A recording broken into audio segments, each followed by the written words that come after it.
All right, in this video, I'm going to talk about 3 plugins that I use in every single one of my mixes. I produce EDM and I specialize in EDM, but if you're not an EDM producer, you'll still probably find this relevant to you. If you are an EDM producer, look in the description below and grab my free mix training. It also comes with a free mix diagram, my free mixing and mastering checklist, as well as my ebook that helps. It'll help you a lot, help you save a lot of time, money, and frustration. So make sure you look in the description below. So the first thing I like a lot, it's a free transient shaper by Kilohertz. I don't know if it's Kilohertz or Kilohertz. I never know if I'm saying that right, but Kilohertz transient shaper. You can get these. This is their free. I would just Google Kilohertz free plugins. This is one of their free ones. And I love this thing. So I'm going to show you how I use it. You know, what a transient shaper is basically you can add more attack. You can take away sustain. In this one, there's this little pump effect, which I don't really use. But what I like about this transient shaper is that you have this little kind of graph that shows you what you're doing. It's good to rely on your ear, but it's also kind of nice to kind of see what you're doing. And so in this case, I'm going to show you how I like to use transient shaper on loops in particular, and how you can double or even triple them up to have more of an effect. And so if I just turn this off, I'm going to go ahead and raise the volume of this. I've got this little tambourine here, and I'm going to turn this off and then go ahead and take a listen to this tambourine.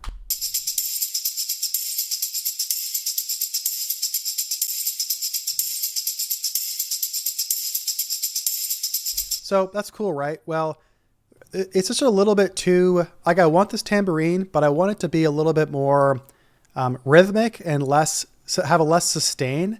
And I'm going to show you how I like to do that. So actually, let's turn this one off. And so what I'll do is, you can have a little bit of attack, but I like to just take away the sustain. And now listen what that did with just one. And now listen what happens when I turn on both. And then I'm going to go through and I'm going to turn off and on.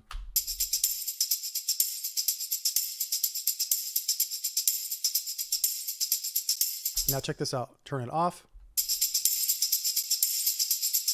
And now on.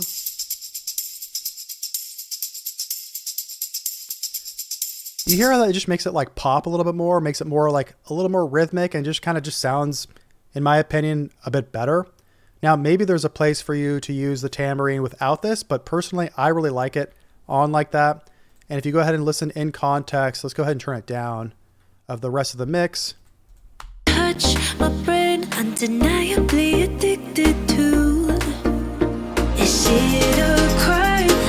Want you tonight. Don't be shy, baby, if it feels right. Now let's go ahead and turn it off and play it right here. Is it a crime? Want you tonight. Don't be shy, baby, if it feels right. See, the sustained version still works, but when I've got the transient shapers and it's just popping a little bit more, to me, it fits in a little bit better. The next one for me is a plugin called Kickstart. I really love this nice little simple plugin. It's like 15 bucks, and it's just a really easy way to ensure that your kick drum is not interfering with the sub frequencies of your bass.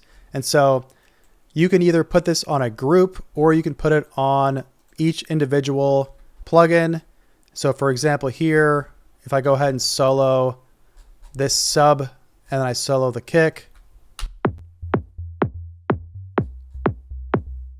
If I turn this off, they'd be interfering a bit there. But now, and if you look, you can see, you can even drag this out a little bit. I just kind of eye it and I use my ears and I just go and the way you set this up, there's different shapes, but you want to put on 1 to 4, and then you want to go and then onto audio right here, and then choose in sidechain mode, choose the kick that you're using, and it's pretty straightforward, and you can even do it on everything.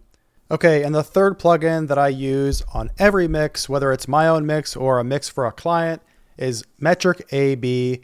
Now, I talk about referencing all the time and how important it is, especially if you are a beginner and intermediate, but even advanced. I feel like if you are not referencing, you're just throwing darts in the dark. And this is my favorite plugin for referencing. I haven't done research lately because I like this one so much that I don't have any reason to change into other plugins. Maybe there's other referencing plugins out there, But for me, this works really well. I recommend finding it when it's on a discount, because I've seen in the past it goes anywhere from like $50 to $200. So try to get it when it's $50. But yeah, I'll just go ahead and show you really quick. And so why I like it is you can loop different sections. You can put multiple reference tracks in here, and you can loop different areas. And I mean, there's so much you can do with it, but just to show you really quick. And so like, for example, you could, if you wanted to just hear mid-range of your track and the reference, you could do that. You could click like that. You can match the volume automatically, or just by matching it yourself, which is really useful.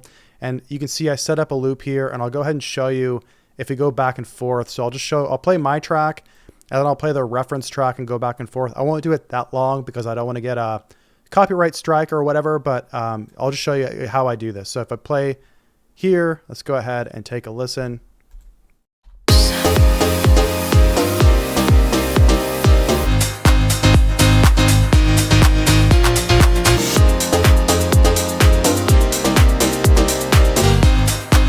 So it's really nice. You can go back and forth, and I'm listening to the pro track, and I'm like, oh, I think my bass, I could have a little more bass, and I think my pianos are a little bit too bright. I could probably bring them down a little bit. And so I already know just by listening to that, like, okay, I have something that I can aim for to make my track better. And to me, I like to do this. If you're in like a really creative stage, you're producing and you're really in the flow, don't get too caught up. But if you're not and you're stuck and you need ideas, throw a bunch of tracks in here that you like, listen to them, get ideas. If you're in the mixing stage, really trying to dial in your mix, go back and forth and reference, and it's really helpful. And like I said, you could you could click things like this. And you can just dial in every frequency range to make sure that your track is really comparing to a professional level track in every single way possible. And that's pretty much it. I use these 3 plugins in all of my mixes. I wanted to try to use plugins that aren't stock.